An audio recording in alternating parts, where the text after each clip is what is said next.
मल्हारी सप्तशती अध्याय 3 श्री गणेशाय नमः। सनत्कुमार उवाच।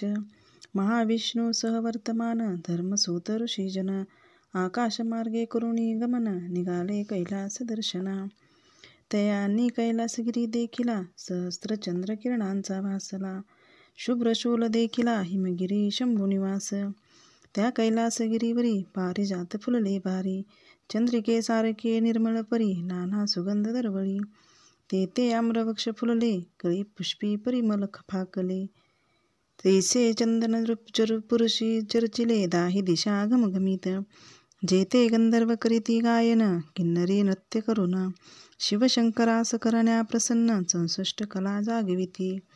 रत्नखचित शिखरा मागारी रूप पाहोनी नरनारी कामधेनु ते रवंत करी शोभताती अतिसुंदर। हे मंदिर विश्वकर्म्याने निर्मिले रत्नशिले असे उभारिले नाना रत्न तेथे शोभले रत्नखचित सुवर्ण मंदिर। कळस झळकती शिखरावरी ध्वज पताका शोभती अंबरी कोटी सूर्य तेजापरी सप्तप्रभावळी शोभती। प्रथम सोमकांतांची वळी दुसरे पद्मरागाची प्रभावळी तिसरी पुष्कराजाची केली चौथी नीळकंठी शोभली। पाचवी पोवळ्याची प्रभावळी सहावी पाचुने बांधली सातवी हिऱ्याची निर्मिली झळकली वीज अंबरी। मुक्ताकलाचा निर्मिएला अमृता सारिका धवला स्फटिका समसोज्वळा भिंती शोभतात मनोहर। ऐसा कैलास देखुनी धर्मसुत आनंदी होऊनी श्री विष्णू संतोष पाहुनी तेथे जाते झाले। ऋषीने देखिले शिवभुवन वर्णिता तयाचे महिमान लेखणी जाते आटून मज पामराची काय कथा।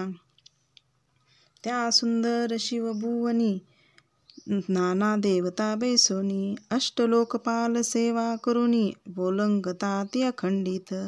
सुरवर सकल इंद्रादिक विद्याधर किन्नरे यक्षादिक कुबेरादी मुख्य नायक सेविताती सेवकपणे। अप्सरा समुदाय मिरवती गीत नृत्याची माला दाविती शिवसभेत रिजवती नृत्य गायने करोनिया। ऐसे वर्णिले शिवभुवन पुढे कथा अति गहन सावधान करुनी मन श्रोते हो तुम्ही परिसावे।